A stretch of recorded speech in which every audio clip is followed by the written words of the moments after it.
اب ہوتا ہے 5 امور ایسے ہیں کہ اگر وہ کام ہو جاتے ہیں تو ان کے بعد غسل کرنا فرض یا بعض فقہا جیسے لکھ دیتے ہیں واجب ہے۔ ان میں سے پہلا ہے ایام حیض کا اختتام، کہ حیض ختم ہوگا غسل واجب۔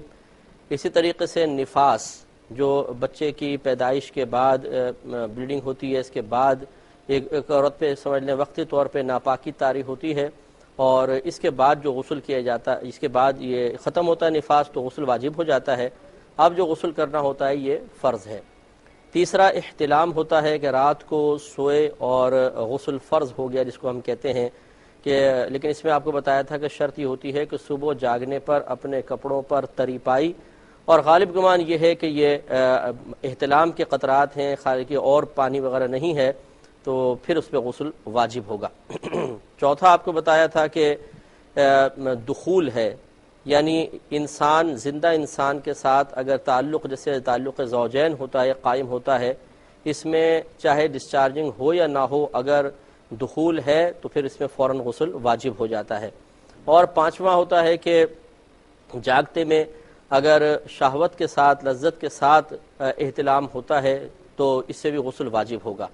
لہذا اگر کسی نے وزن اٹھایا اور ویسے قطرات نکل گئے بالفرض تو اس پہ غسل واجب نہیں ہوتا، کیونکہ جاگتے میں غسل کے وجوب کی شرط یہی ہے کہ لذت کے ساتھ یا شہوت کے ساتھ انزال ہوگا، ڈسچارجنگ ہوگی تو غسل واجب ہوگا، ورنہ نہیں۔ یہ 5 اسباب ہوتے ہیں جن کی وجہ سے غسل فرض ہوتا ہے۔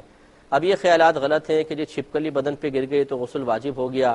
یا مردے کو غسل دیا تو غسل دینے والے پر غسل واجب ہو جاتا ہے، یہ غلط خیالات ہیں۔ چھپکلی گرے تو کچھ بھی نہیں ہے، اور مردے کو نہلانے کے بعد اگر غسل کرنا چاہیں تو فقہا نے مستحب لکھا ہے کہ افضل ہے کر لیں، نہیں کریں تو ایسا نہیں ہے کہ معاذ اللہ کوئی غسل واجب تھا اور نہ کرنے پر انسان گناہ گار ہوگا۔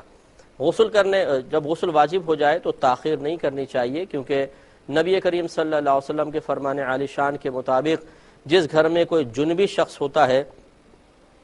اس گھر میں اللہ تبارک و تعالیٰ کی رحمت کے فرشتے نہیں آتے ہیں۔